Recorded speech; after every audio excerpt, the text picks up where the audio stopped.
Imagine a place where the sun barely dares to show its face for half the year, where the cold bites deep, and the silence of the wilderness is so profound it can feel like a grave. This is Anchorage, Alaska, a place of stark beauty and even starker shadows, and in this frozen sprawl there lived a man most people trusted, a man who handed out cinnamon rolls to kids and greeted neighbors with a shy smile.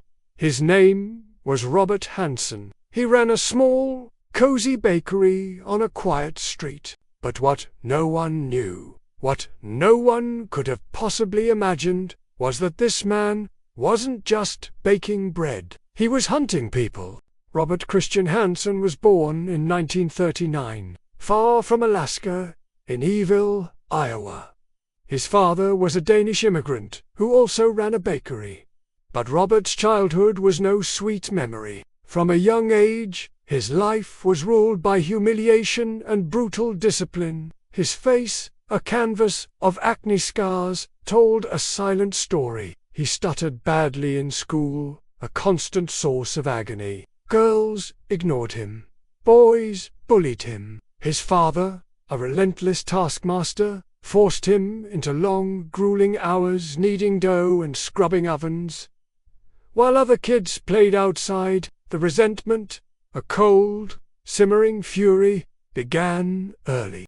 And so did the fantasies. By his teenage years, Hansen had developed a chilling obsession, not an explosive, public outburst, but something slow, cold, meticulous. He channeled this dark energy into hunting.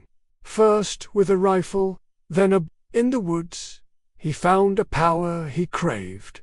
Animals didn't mock him. They didn't laugh when he missed a shot or struggled to speak. In the wilderness, he was in control.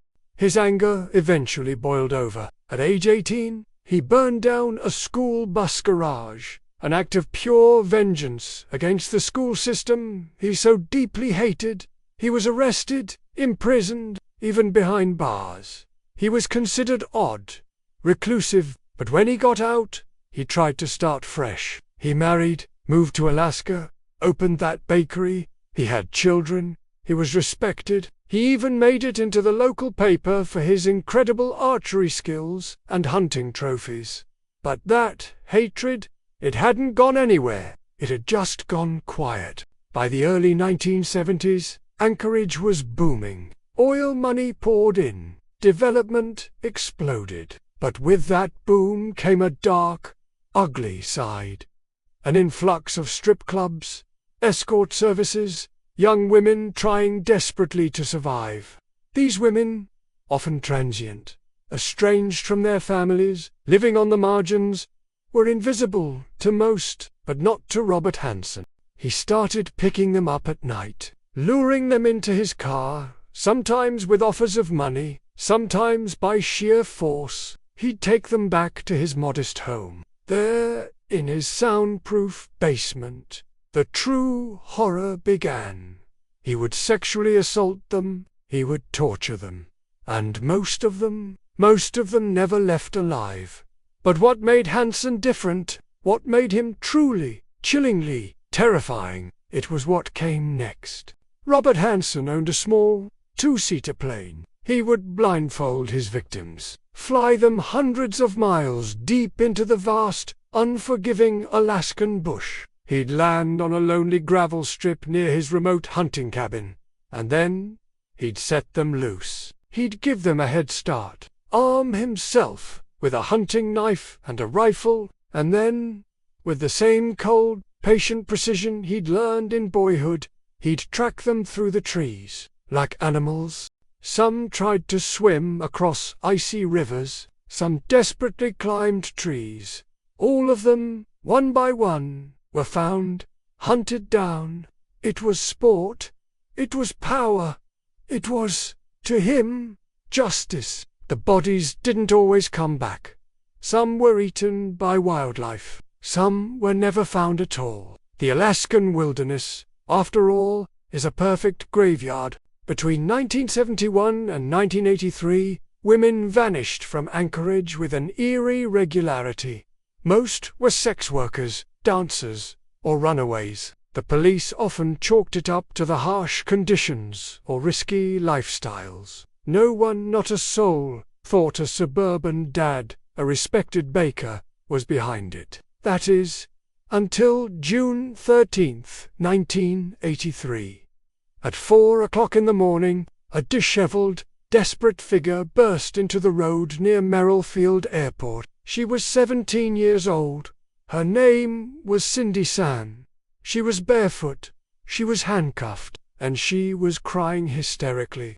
A truck driver saw her, waving frantically, picked her up. Through her tears, she told him a story that would make his blood run cold. She'd been kidnapped, sexually assaulted, and nearly flown into the wilderness by a man in glasses, a man who kept trophies of other women. She'd managed to escape while he was preparing the plane. She had run for her life. The trucker took her straight to the police. Cindy, shaken but clear, gave a detailed account of her attacker. He was short, wiry, he stuttered. His house had a basement, a mounted bearskin. He owned a plane. His name, she remembered it clearly. When police checked flight records, one name stood out, Robert Hansen. But Hansen had an alibi. A buddy of his confirmed they'd been together during the alleged kidnapping. Hansen denied everything. And he was a baker, a respected member of the community. Cindy, on the other hand, was a teenage sex worker. The police let him go. That should have been the end of it. Case closed. Another troubled runaway. But one detective, deep down, couldn't shake the feeling that she was telling the truth. In the background, quietly, relentlessly, Alaska state troopers had been investigating something far more chilling. A series of skeletal remains, found in the vast wilderness over the years, bodies dumped, some shot multiple times, some partially buried, and every single one of those victims fit the same profile as the women who had been going missing from Anchorage. Police began to wonder. What if Cindy's story was just the tip of something much, much worse?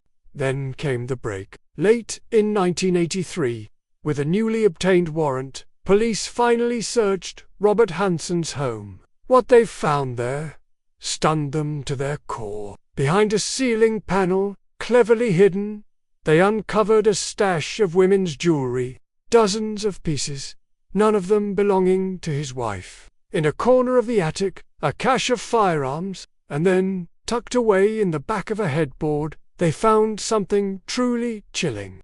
An aviation map, and on that map, 24 X's, marked precisely across the vast, empty expanse of the Alaskan wilderness. Each X, detectives believed, represented a grave. Robert Hansen was arrested.